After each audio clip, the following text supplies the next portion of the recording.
Dis-moi que tu m'as été ma coupe de bord. Si tu ne prends pas cette parole, moi je la prends. Je reçois cela au nom de Jésus. Je dis, Seigneur, l'onction c'est la puissance de Dieu. Que ton onction descende. J'entends dire que ta puissance descende sur moi. Que ton onction descende. L'onction c'est la puissance de Dieu qui descend pour un but. Que ton onction descende. Que ton onction descende pour me guérir. Que ton onction descende pour me délivrer. Que ton onction descende pour me transformer. Que ton onction descende pour manifester ta gloire. Sur moi, je suis disposé, assoiffé, que ton onction descende sur moi. Sur moi, je suis disposé, assoiffé, que ton onction descende sur moi. Sur moi, je suis disposé, assoiffé, que ton onction descende sur moi.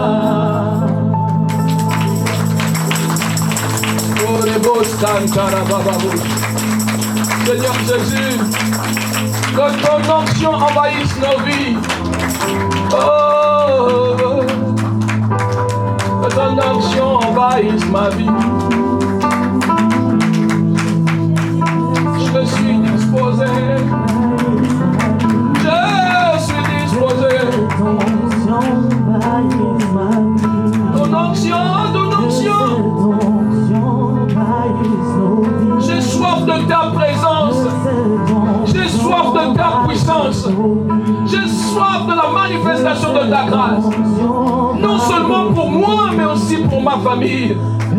Et si je suis debout aujourd'hui, c'est par ta grâce, Seigneur. Que cette même grâce soit communiquée dans ma famille.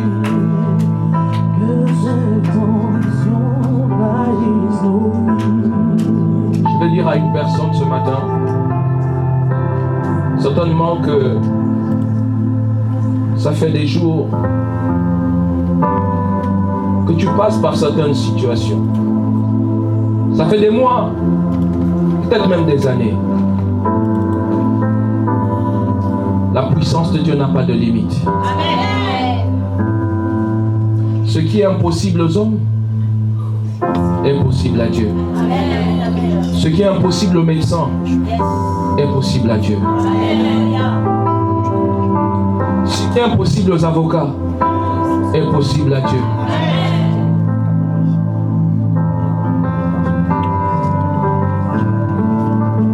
Peut-être que tu te bats encore, tu luttes et tu commences à être rempli de désespoir.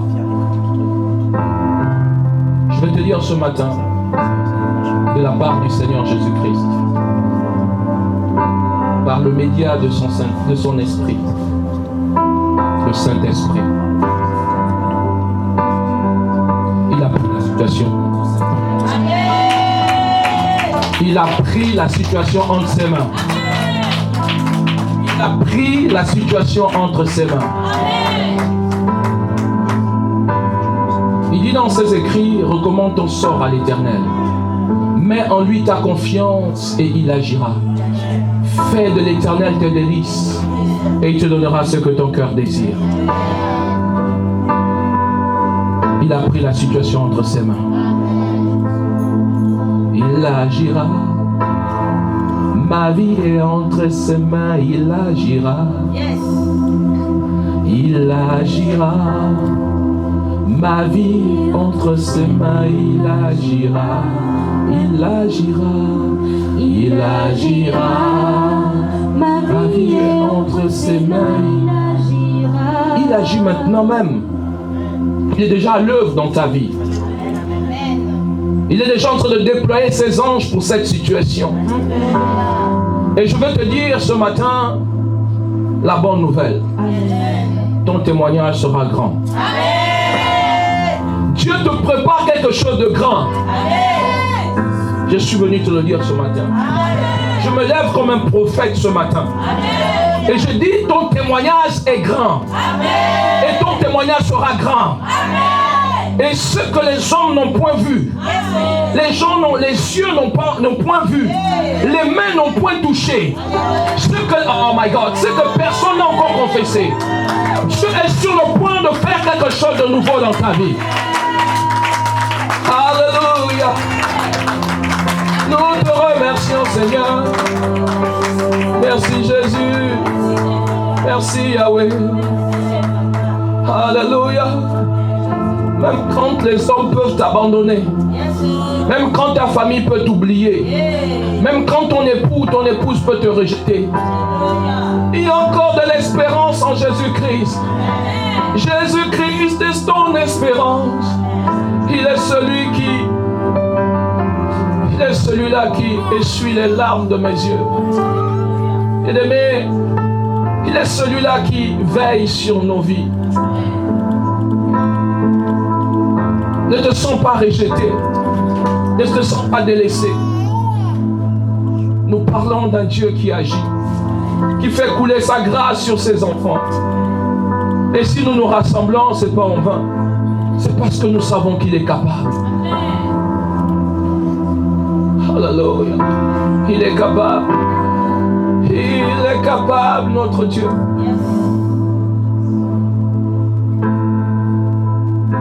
Il le fait déjà. Je redis encore la situation entre ses mains. Avant de t'asseoir, dis à ton voisin, la situation est entre ses mains. Amen. Alléluia. Est-ce qu'on peut s'asseoir dans la présence de Dieu? La situation entre les mains de l'Éternel. Je sens le manteau prophétique sur ma vie ce matin. Nous allons ouvrir les Écritures dans Ésaïe 44, verset 26. Ésaïe 44, verset 26. On vous affiche le verset. Je confirme la parole de mon serviteur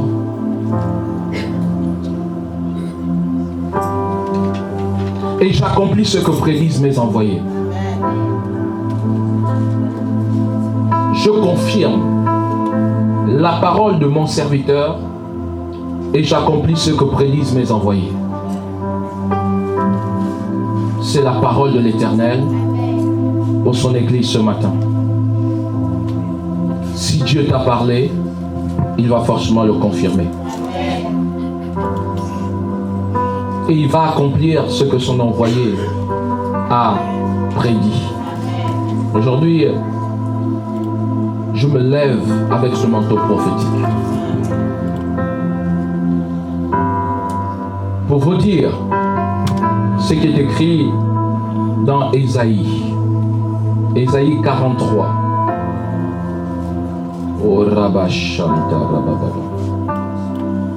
Versets 19 à 20. Voici, je vais faire une chose nouvelle, sur le point d'arriver. Ne la connaîtrez-vous pas? Je mettrai un chemin dans le désert.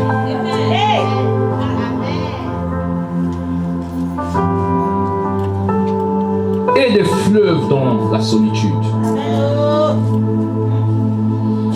Ainsi parle l'Éternel. Quand un serviteur de Dieu se lève, il se lève avec deux possibilités. Soit de proclamer une parole en accord avec sa propre foi. C'est alors que Élie pouvait dire: si ce n'est à ma parole, il ne pleuvra pas. C'est à sa parole. Il n'a pas dit à la parole de Dieu. Il pouvait lui-même se présenter comme la voix autorisée de Dieu et dire: il ne va pas pleuvoir. Si ma parole, celle qui sort de ma bouche, ne dit pas qu'il va pleuvoir, il ne va pas pleuvoir. La deuxième manière dont un prophète peut venir et s'exprimer, c'est le ainsi parle l'Éternel. Il vient proclamer l'oracle de l'Éternel. Et ce matin, je suis venu proclamer le ainsi parle l'Éternel.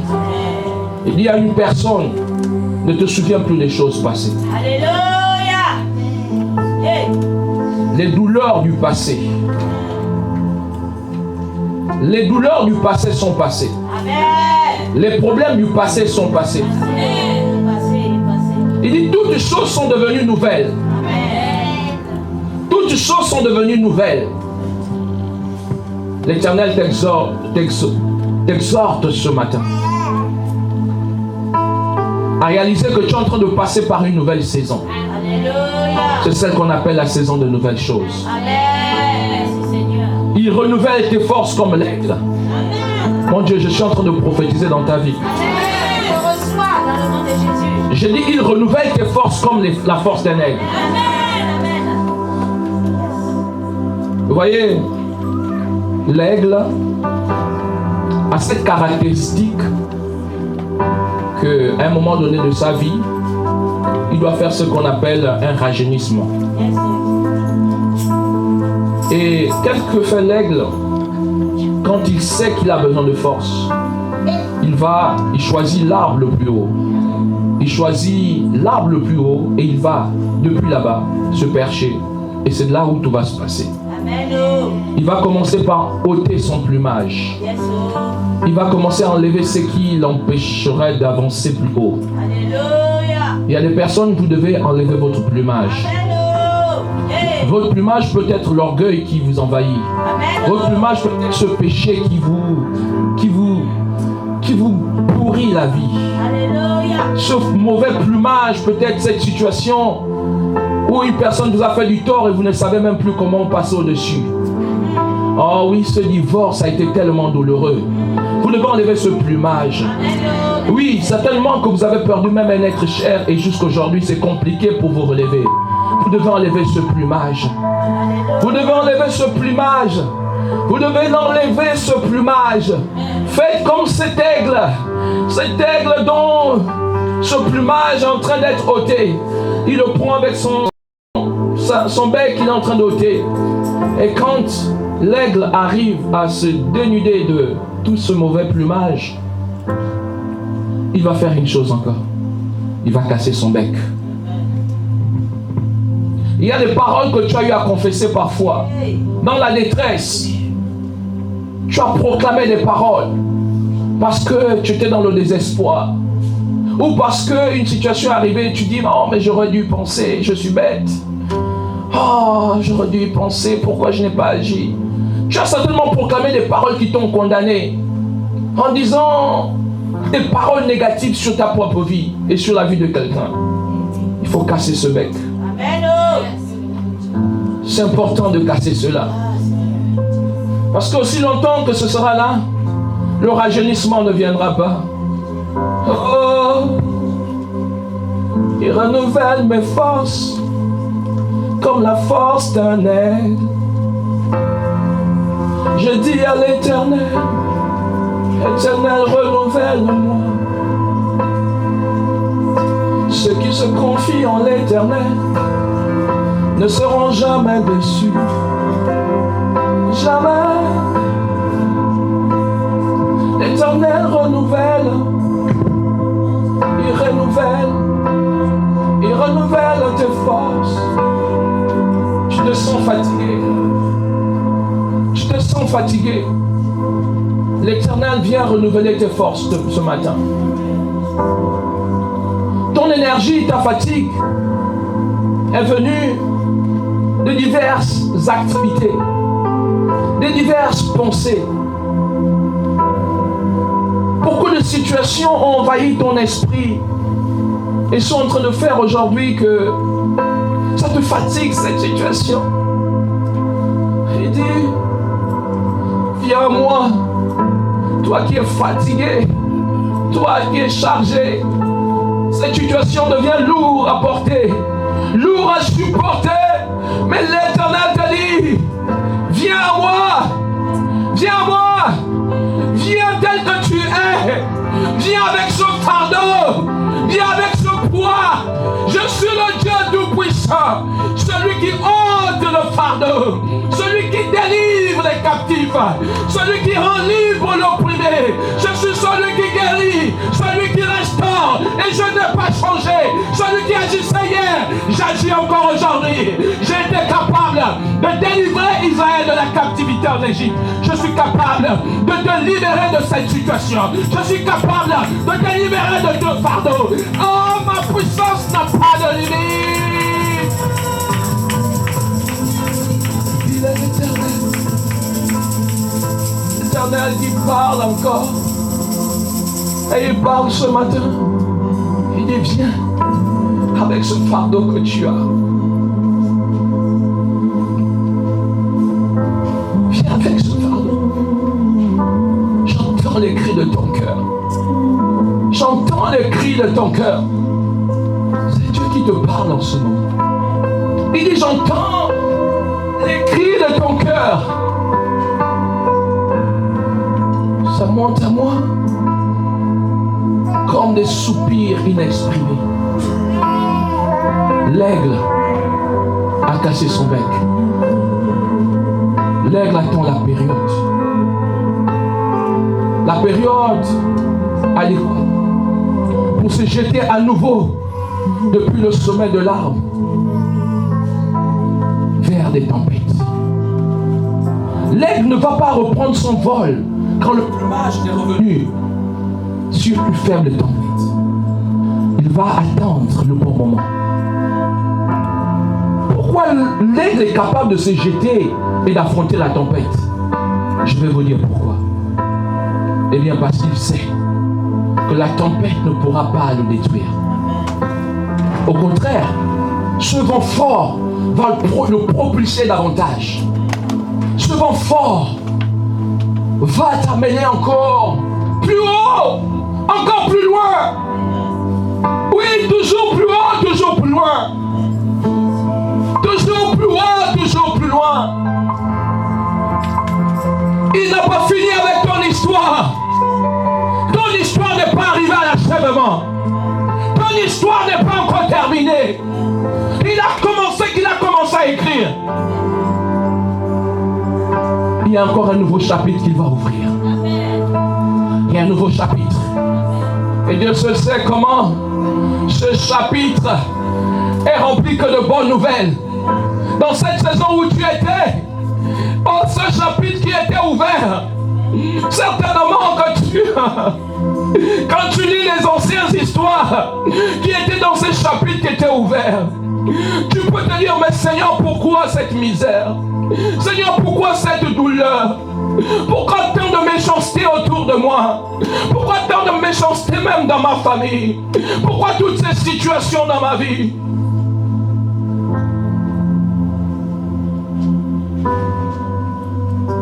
Il ouvre un nouveau chapitre dans ta vie.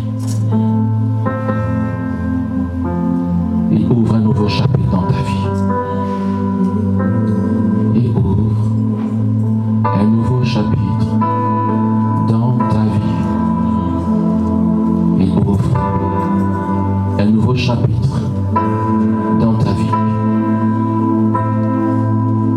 Je suis disposé à soifé que ton onction descend sur moi.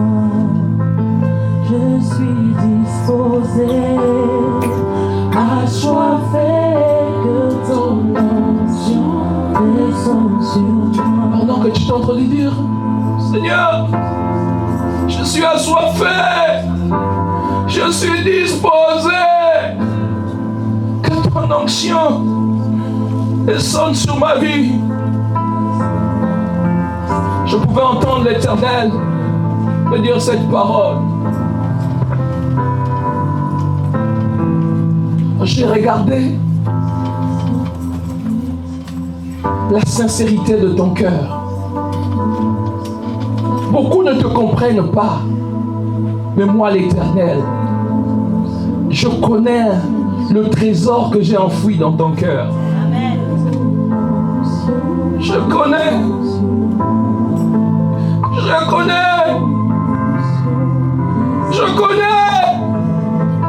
le trésor que j'ai enfoui dans ton cœur.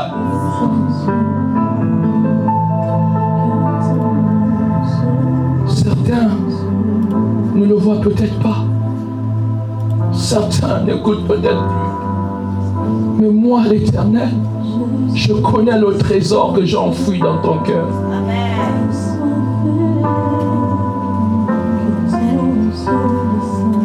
Alléluia. Alléluia.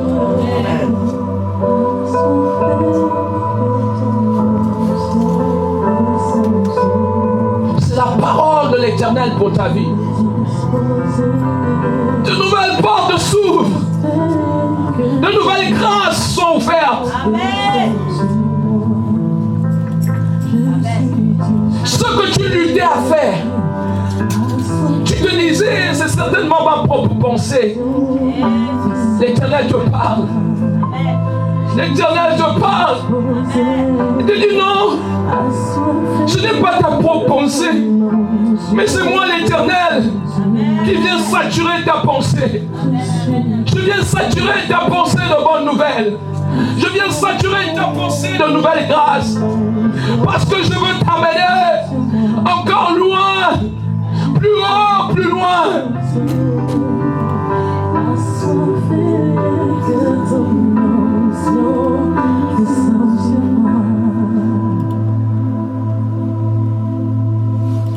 Ça a été certainement douloureux cette séparation.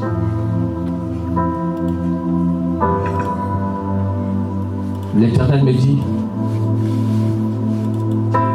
de te dire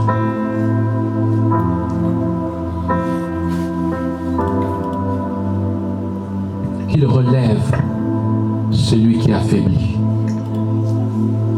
Celui qui est à terre, il le relève. Et il le fait asseoir à la table des rois.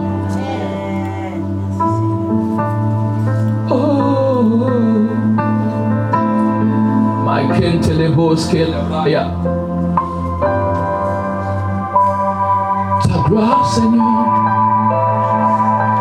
ta gloire envahit ma vie.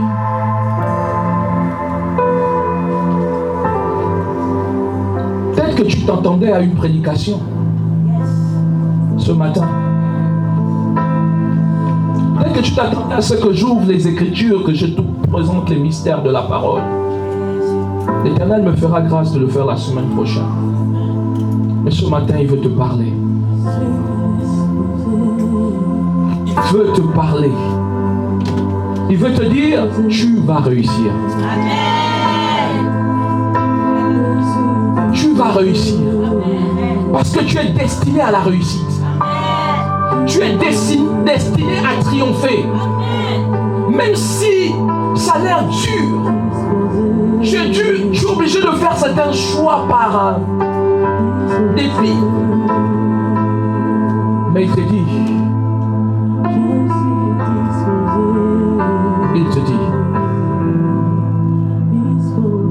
je ne t'abandonnerai pas en chemin. Je suis celui qui t'a appelé. Je t'ai conçu. Je te connaissais même avant que tu ne sois formé et que tu ne naisses. Je te connaissais déjà. Je t'avais déjà appelé. Je t'avais déjà sélectionné. Je ne peux pas te laisser au milieu du chemin. Je ne peux pas te laisser au milieu du chemin. Je ne peux pas te laisser te perdre. Si pour les autres tu es perdu, pour moi, je suis celui qui te conduit. Et dans ce désert où tu te trouves, moi l'Éternel, je suis là pour frayer un chemin. Je suis là pour ouvrir un chemin. Là où il n'y a pas de chemin, j'ouvre un chemin dans ta vie.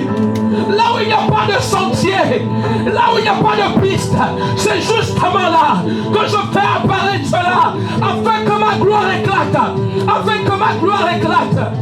Je suis disposé. Je suis l'Éternel. Je suis l'Éternel. Dans ce désert, il y a un grand silence. Dans ce désert, sent seul. Dans ce désert, on se sent incompris. On se questionne au sujet du regard des autres. Alléluia. L'Éternel te parle. Amen. Et il dit,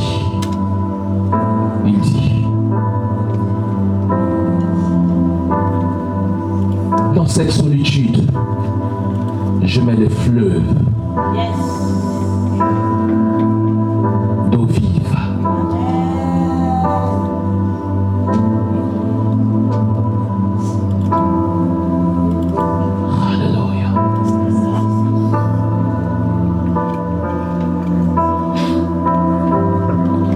Je mets des fleuves d'eau vive.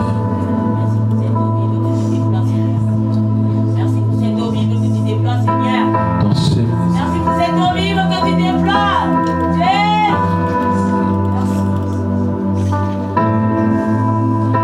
J'entends un ange qui tient une trompette.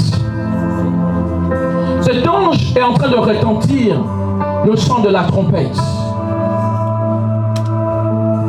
Et je vois une multitude d'anges accourir au son de cette trompette. C'était un rassemblement. Et j'entends clairement dans mon esprit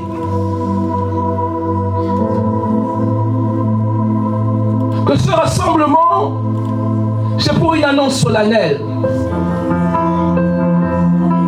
Et quand j'examine dans mon esprit, je vois le Seigneur apparaître. Cette annonce solennelle t'est donnée ce matin. Amen. Reçois dans le nom de Jésus. Tu iras plus haut, plus loin. Amen.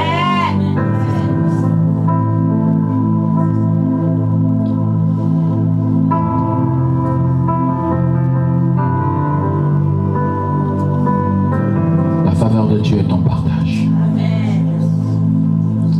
Il a pensé à toi. Il a pensé à ta vie. Il a pensé à ta famille. Il dit, beaucoup de personnes sont conscients de l'absence. Mais toi, sois conscient de ma présence. Amen. Je suis dans le feu que tu traverses. Amen, amen, amen. Je suis dans ce feu que tu traverses. Moi, l'Éternel, je suis dans ce feu. Shadrach, Meshach, Abednego sont mis dans une fournaise. Mais dans cette fournaise, il y a un quatrième homme qui apparaît. C'est fort dans mon esprit. J'entends que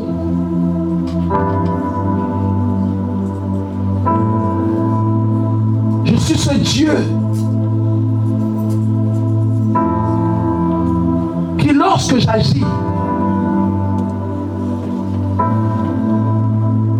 j'arrête le temps. J'arrête le temps.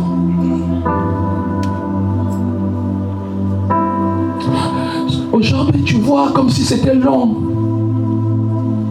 Tu as l'impression que c'était long. Tu te demandes, est-ce que ça va durer une éternité?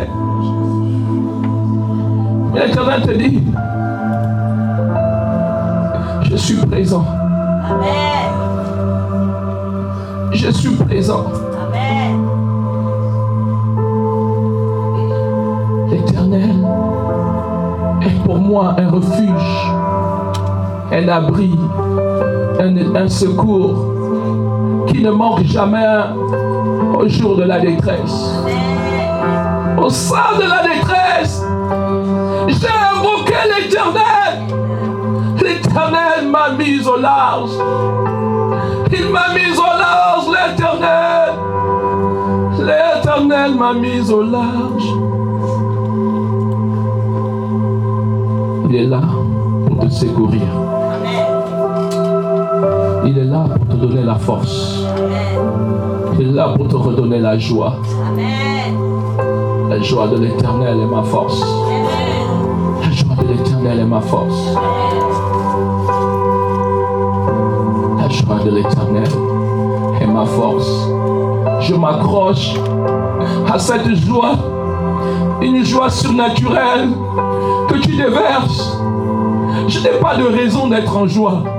Quand je regarde les circonstances autour de moi, quand je vois même que ce sur quoi je comptais m'échappe, je n'ai pas de raison d'être dans la joie. Mais Seigneur, oh oui, la véritable raison pour laquelle je suis dans la joie, c'est parce que cette joie me vient de toi. La joie de l'Éternel est ma force. Et je m'accroche à cette joie. Je m'accroche, Seigneur. Je m'accroche. Il a promis de veiller sur moi. Je m'accroche à lui. Je m'accroche à lui. Jésus a promis d'être avec moi. Sa fidélité durera toujours. Sa fidélité durera toujours. Il a promis d'être avec moi. Je m'accroche à lui, je m'accroche à lui. Jésus a promis d'être avec moi. Sa fidélité durera toujours. Sa fidélité durera toujours. Elle dure et elle se renouvelle chaque matin. Il a promis d'être avec moi. Je m'accroche à lui. Je m'accroche à lui. Jésus a promis d'être avec moi. Fidélité durera toujours. Alléluia. Sa fidélité durera toujours. Écoute ces paroles. Il a promis d'être toujours là. Pourquoi dis-tu, tu m'as abandonné? Il ne t'a pas abandonné. Il est avec toi. Il est là avec toi. Accroche-toi à lui.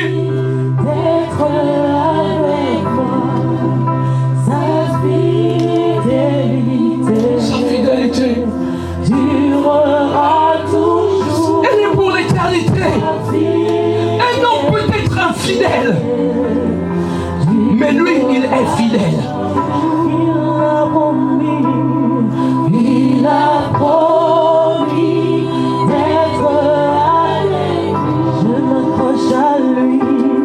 Je m'accroche à lui. Je m'accroche à lui. Jésus a promis. Jésus a promis d'être avec sa fidélité durera toujours. Sa fidélité durera toujours. Ce qu'il a promis, il le fera pour toi. Je dis ce que Dieu t'a promis, il le fera.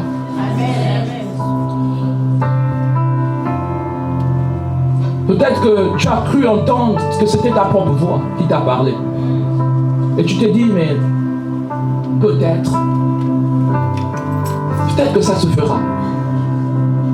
Mais je veux te dire que si tu vis, ce n'est plus toi qui vis.